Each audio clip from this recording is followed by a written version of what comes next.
ಪರಿಶಿಷ್ಟರ ಭೂಮಿಯನ್ನು ಕಸಿದುಕೊಳ್ಳಲು ಮುಂದಾಗಿರುವ ಸರ್ಕಾರದ ವಿರುದ್ಧ ಗ್ರೇಡ್ 2 ತಹಸೀಲ್ದಾರ್ ಅವರಿಗೆ ಮನವಿಯನ್ನು ಸಲ್ಲಿಸಿದ ಕರ್ನಾಟಕ ಭೀಮಸೇನೆ ರಾಜ್ಯಾಧ್ಯಕ್ಷರು ಮತ್ತು ದಲಿತ ಪರ ಒಕ್ಕೂಟ ಮುಖಂಡರು. ತಿಪಟೂರು ತಾಲೂಕಿನ ಫನವಳ್ಳಿ ಹೋಬಳಿ ಬಿ ಗೌಡನಕಟ್ಟೆ ಮಜರೆ ಮರಿಸಿದ್ದಯ್ಯನಪಾಳ್ಯ ಗ್ರಾಮದಲ್ಲಿ ಸರ್ವೆ ನಂಬರ್ 52ರಲ್ಲಿ ದಲಿತ ಕುಟುಂಬಗಳು ಸುಮಾರು 70 ವರ್ಷಗಳಿಂದ ಉಳುಮೆ ಮಾಡಿಕೊಂಡು ಬರುತ್ತಿವೆ. ಇವಾಗ ಸರ್ಕಾರ ಹೇಳ್ತಿದೆ ನಾವು ಯಾವುದೇ ಕಾರಣಕ್ಕೂ ದಲಿತರ ಜಮೀನನ್ನು ಬಿಡುವುದಿಲ್ಲ ಎಂದು. ಹಾಗಾಗಿ ಗ್ರಾಮದಲ್ಲಿ ಸ್ಮಶಾನ ಇಲ್ಲ. ಸ್ಮಶಾನ ನಿರ್ಮಾಣ ಮಾಡುವುದಕ್ಕೆ ನಾವು ದಲಿತರು ಸಾಗುವಳಿ ಮಾಡಿಕೊಂಡು ಬರುತ್ತಿರುವ ಭೂಮಿಯನ್ನು ಹುಡುಕಿ ಅದನ್ನು ಮುಟ್ಟುಗೋಲು ಹಾಕಿಕೊಳ್ಳುತ್ತಿದೆ. ದಲಿತರಿಗೆ ಈ ಮೂಲಕ ಅನ್ಯಾಯ ಮಾಡುತ್ತಿದೆ. ಇದಕ್ಕೆ ಸಂಬಂಧಪಟ್ಟಂತೆ ಎಸಿ ಹಾಗೂ ತಹಶೀಲ್ದಾರ್ ಅವರ ಗಮನಕ್ಕೆ ತಂದಿದ್ದೇವೆ. ಇದರ ಬಗ್ಗೆ ಸರ್ಕಾರ ಗಂಭೀರವಾಗಿ ಪರಿಗಣಿಸದೇ ಇದ್ದರೆ ತಾಲೂಕು ಕಚೇರಿ ಮುಂಭಾಗದಲ್ಲಿ ಧರಣಿ ಸತ್ಯಾಗ್ರಹ ನಡೆಸುತ್ತೇವೆ ಎಂದು ಕರ್ನಾಟಕ ಭೀಮಸೇನೆ ರಾಜ್ಯಾಧ್ಯಕ್ಷರಾದ ಶಂಕರ್ ರಾಮಲಿಂಗಯ್ಯ ಎಚ್ಚರಿಕೆ ನೀಡಿದ್ದಾರೆ.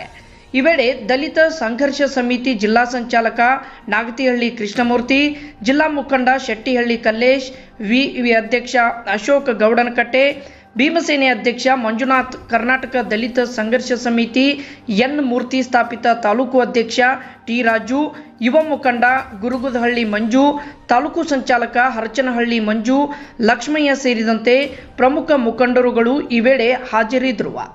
ವರದಿ ಮಂಜು ಗುರುಗದಹಳ್ಳಿಯ. ಮಿತ್ರರೇ, ಈ ದಿನ ನಾವು ತುಮಕೂರು ಜಿಲ್ಲೆ ತಿಪಟೂರು ತಾಲೂಕಿನ ಕಚೇರಿ ಮುಂಭಾಗ ನಾವು ಕರ್ನಾಟಕ ಭೀಮಸೇನೆ ಮತ್ತು ತಿಪಟೂರು ತಾಲೂಕು ದಲಿತ ಪರ ಸಂಘಟನೆಗಳ ಎಲ್ಲ ನಾಯಕರುಗಳು ಸಹ ಇವತ್ತು ನಮ್ಮ ಮುಂದೆ ದೊಡ್ಡ ದೊಡ್ಡ ನಾಯಕರು ಇದ್ದಾರೆ. ಸೊ ಕಾರಣ ತಮಗೆಲ್ಲರಿಗೂ ಗೊತ್ತಿರುವ ಹಾಗೆ ತಿಪಟೂರು ತಾಲೂಕಿನ ಒಂದು ಹೊನ್ನಹಳ್ಳಿ ಹೋಬಳಿ ಗೌಡನ ಕಟ್ಟೆ ಒಂದು ಮರಿಸಿದ್ದಯ್ಯನ ಪಳ್ಳಿಯದ ಒಂದು ಸರ್ವೆ ನಂಬರ್ 52ರಲ್ಲಿ ಸುಮಾರು ನಮ್ಮ ದಲಿತರು 70 ವರ್ಷದಿಂದ ಒಂದು ಸಾಗುವಳಿ ಮಾಡ್ಕೊಂಡ್ ಬಂತಾ ಇರ್ತಾರೆ ಮತ್ತೆ ಅಡ್ಬಸ್ತಿರ್ತಾರೆ.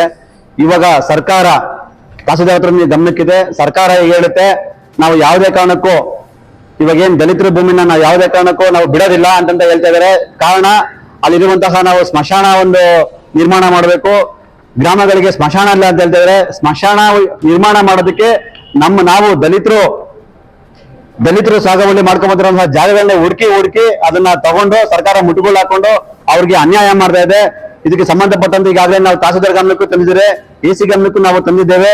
ಇದೇನಾದ್ರು ಸರ್ಕಾರ ಗಮನಕ್ಕೆ ಹರಿಸ್ಕೊಂಡಿಲ್ಲ ಅಂತಂದ್ರೆ ಇದೇ ತಾಲೂಕು ಕಚೇರಿ ಮುಂಭಾಗ ಕರ್ನಾಟಕ ಭೀಮಸೇನೆ ಮತ್ತು ಇಲ್ಲಿರುವಂತಹ ಎಲ್ಲ ಸಂಘಟನೆಗಳು ಸೇರಿ ಧರಣಿ ಸತ್ಯಾಗ್ರಹ ಹಮ್ಮಿಕೊಂತೇವೆ.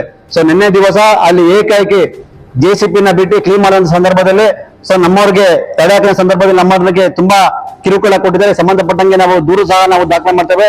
ಇಲ್ಲಿರುವಂತಹ ನಾಯಕರಿದ್ದಾರೆ, ದಯವಿಟ್ಟು ಯಾವುದೇ ಅನಾನುಕೂಲ ಆಗದಂತ ರೀತಿಯಲ್ಲಿ ತಹಸೀಲ್ದಾರ್ ಅವರಿಗೂ ನಮಗೆ ಮನವಿಗೆ ಸ್ಪಂದಿಸ್ತೀನಿ ಅಂತ ಹೇಳ್ತಾ ಇದ್ದಾರೆ.